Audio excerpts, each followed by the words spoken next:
Wisconsin volleyball's disastrous loss to Penn State is nothing but a distant memory now. Neither the cold nor the snow could cool off the Packers' red-hot offense this evening. Today's game against Purdue was a little bit of good and bad. Finishing as runners-up a year ago, many have high expectations for Wisconsin volleyball this year. Even though it was just an exhibition game tonight against UW Parkside, it was the first chance to see the Badgers play since the Final Four loss to Kentucky last April. After two back-to-back 50-plus point performances, it's hard to believe the Packers could do it again this week. The first 2 weeks are in the books. The Badgers have a bye week before returning here against Bowling Green. In Camp Randall Stadium, Eric Jacobson, Fox 47 Sports. It's safe to say for Madison Capital's Alec Vanko, hockey is a family affair. First game, I think my mom ordered 32 tickets. I think she called in. And like other sports at a young age, the long drives and weekends often require lots of family support. It takes a lot of work from the parents driving you to practice every night to the hotel rooms that they spent the money on, and in the weekends it's a lot of work. But life, as in hockey, can quickly change. In the middle of the night, I received a text from my neighbor saying the ambulance was at my house, and so I finally called the home phone, and my mom got put on that phone, and the first thing I heard in the background is the DA coming down and saying, "That's it." Alec's dad had died in his sleep. He was 55 years old. But instead of quitting the sport he loves, Vanko continues to keep playing for his family and his dad. That's where I have my fun. And then getting back into hockey is what my dad would want me to do. And fulfilling his dream, playing in the NHL, is something he and his dad have always wanted. And to keep that dream alive, he leaves a reminder of the goals yet to come. Before every game, I leave an extra ticket, one for my dad, just so he always knows that he can have that spot, but I know he's watching from up above. In Madison, Eric Jacobson, News 3 Sports. Well, just 2 weeks ago, the sky was falling for the Packers. But after blowout wins against the Bears and Vikings, all is well again in Green Bay.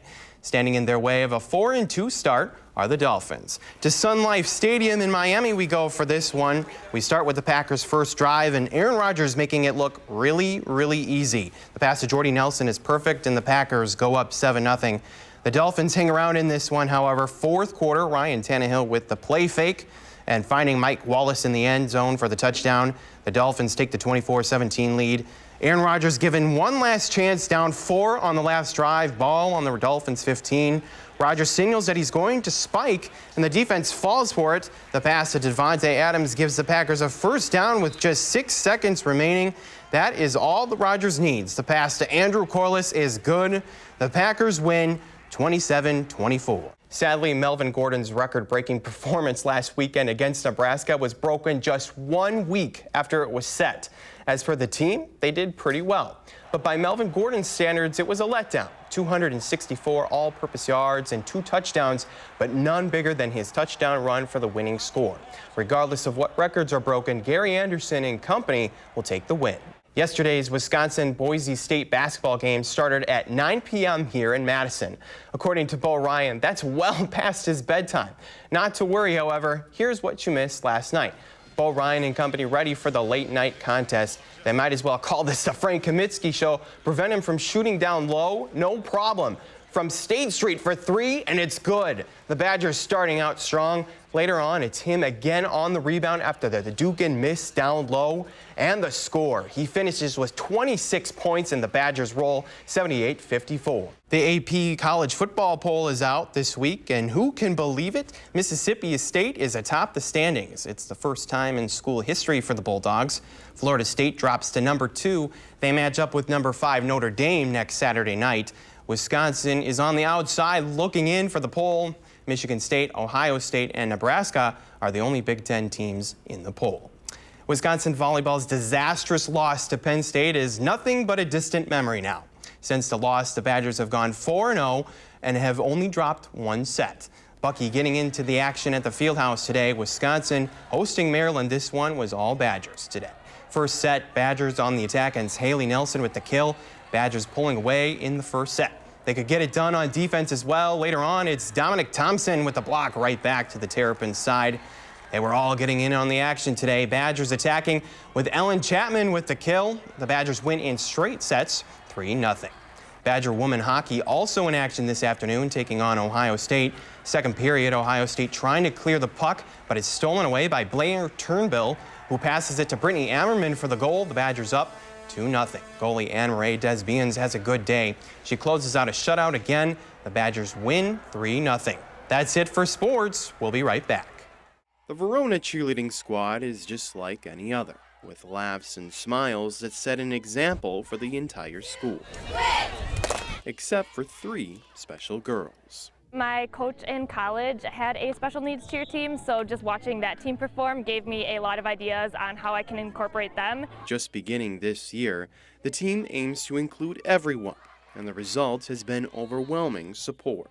I think it's pretty great that we can show all the people in our school and community that just because you're in a wheelchair doesn't mean that you can't be a cheerleader. When she's able to do something, for one, I cry because I just can't even believe it. And when her face just gets a smile that goes across the whole, cheek to cheek, and she's so proud of herself. With the rest of the team's full support, these girls know exactly where they fit in. Talking to friends, not being home alone, and being bored, not doing nothing.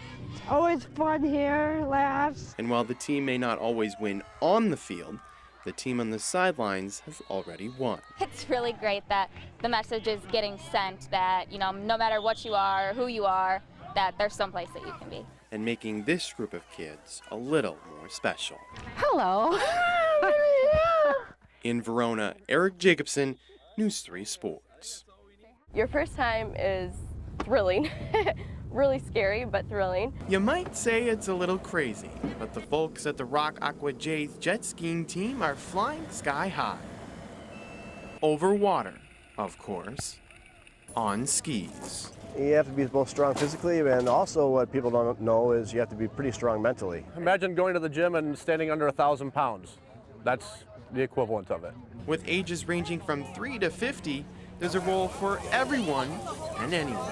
Well, our veteran skiers definitely add a lot to the team. A lot of knowledge. Most of them have been around for decades. The younger skiers, a lot of them, their parents ski. They're just kind of born into the club, and they get out there going behind the boat and no fear. But with the national competition a few days away, there's plenty for members to balance, and not just on the water. A lot of these kids learn life lessons that are going to be valuable to them their whole life.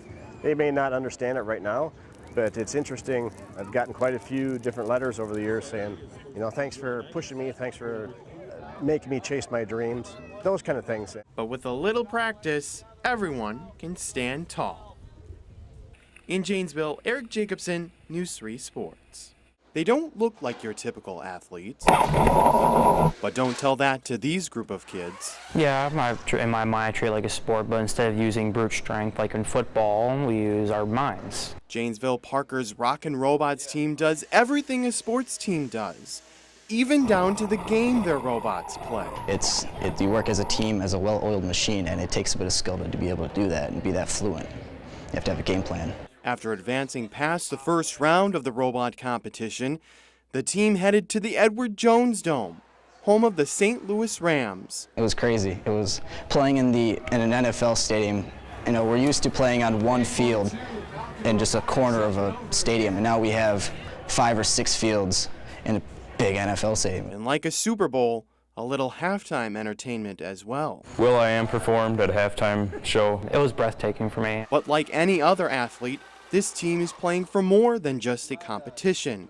It's also an opportunity. But there are $25 million in scholarships to different universities. Yes, we're going against teams, but we're an alliance together. It's not really about competing, it's about, learning it. And while you might not see them on a basketball court, this team is lighting up the competition. In Janesville, Eric Jacobson, News 3 Sports.